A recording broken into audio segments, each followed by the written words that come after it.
Right, hello folks, and welcome back to the lightsaber tutorial series we've been doing. I know it's been a while, but hopefully today we're going to get this finished. So I'm going to show you two things that we're going to do today. The first one is going to be some decorations that we've not quite done involving revolves in this section of the lightsaber. The only bit that's not really decked out in features, and then we're going to design the actual sheath where the lightsaber comes out of. Okay, so the first thing we're going to do is we're going to do a sort of revolve. Now, we've done revolves on the channel before. I don't think we've done one on this one, except right at the start when we did the main body, that cylindrical shape for the main chassis of the lightsaber. But we're going to go ahead and make a start on our. It doesn't really matter. I'm going to do it on the front plane just because I think it's a bit cleaner. So I'm going to click on the front plane, click on sketch, and then I'm going to move. I'm going to do it on this section. If you want to pick a bit where you've got that's maybe lacking in features or looks a bit bland compared to the rest of it, please go ahead and do that. So what I'm going to do is I'm just going to draw a vertical line just inside my uh, lightsaber surface. And I'm going to draw it down most of the length of the feature I want to decorate with it. What I'm going to do then is I'm going to click my 3-point arc tool. And I'm going to click on the top end, the bottom end. I'm going to draw this arc out, not all the way out, but just so it sits a little bit proud of my furthest or my most extreme feature. So this bit here that sticks out the most, the most prominent feature, and I'm going to stick that there. So I've now got a closed shape. And I don't need to click the tick, but I can just click the revolve tool, which is there. And then it's going to ask me, it's going to by default choose that closed section as the face to revolve, and for the revolve axis all I want to do is check the vertical line that I drew to start with.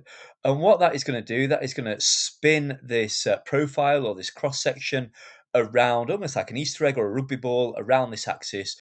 And obviously because most of it's hidden inside, we can only see the outer half of it. However, you might like that. By all means, go with that if you like the look of that. But I only want a small section of this. So what I'm going to do is I'm going to, where it says full revolve, I'm going to just uncheck that, and it's going to give me a list of other criteria I can select. And the first one is going to be the angle. Now, it looks at the minute like it's only going one way. In order to get it on both sides, I'm going to need to turn it all the way around. I can get away with that by just checking the symmetric box there. And what that's going to do is whatever I do to one side, it's going to pull it out the same amount on the other. So I'm going to just check the symmetric box, and I'm going to turn that to 30 degrees or set 30 degrees so it just looks like a really slim slice. And I'm going to check the tick. And I think that looks all right. What I do need to do, however, is what we've been doing this whole tutorial, if you've been keeping up, is we're going to linear pattern that so it's the instances are circulated around the section at even intervals. So what I'm going to do is click my check my circular pattern tool, which is there in the toolbar next to the mirror. And at the top where it says part pattern, I'm going to go down to feature pattern, and I'm going to click just on the 3D shape or the 3D feature I've made. Axis of pattern, if you just select one of the round edges or any round edge nearby, it'll rotate it round there, and it defaults to 4.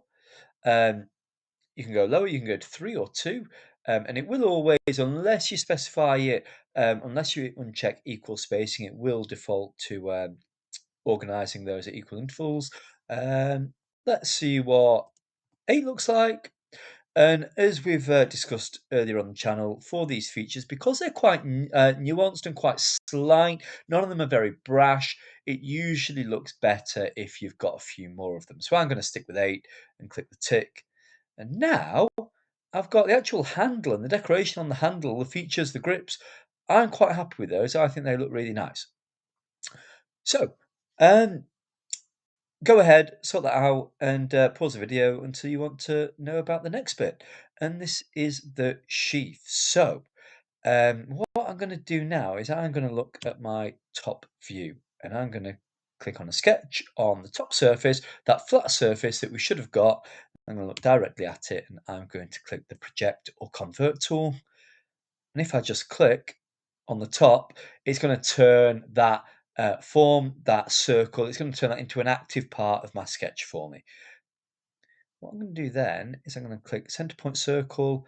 I'm going to draw another circle out just so I've got a thin band around the outside. So I'm just leaving the circle a little bit in. If you want, you can dimension it. Let's dimension. Oh, let's do 5 mil. Since it's near or near enough. And if I extrude this now, it should extrude just this ring. It's going to extrude it up like so. I want to put a nice curvaceous feature on this. So I reckon maybe a little bit more. Let's go to 7. Let's keep it at 70. Okay, so yours might be a different size entirely. I'm going to keep it a nice round number. I'm going to click the tick.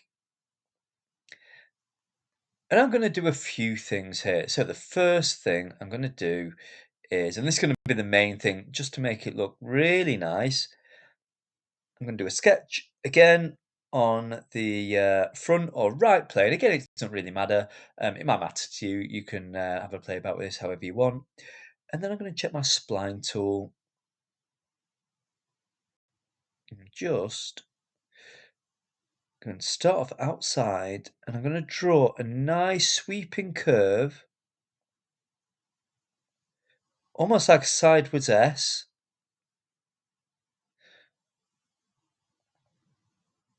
through my lightsaber, like that. In fact, I might even do it a bit more pronounced, so it's starting almost on the inside, and it's starting straight down, and then it comes across and leaves it a bit of an angle. I'm going to leave it as that. I think that's going to look quite good. And you, if you're not realise where this is going, you'll see in a second. I'm just going to join up this section, because this, the bit that's now shaded inside this closed shape, that's the bit I want to get rid of. So all I'm going to do now is I'm going to click extrude. I'm going to click symmetric. I probably don't need to click symmetric, but I think it's going to be better for me. I'm going to click remove, and then I'm going to just pull this all the way through. And you will see I've got that sort of nice, and you'll see this on a lot of lightsabers. They've got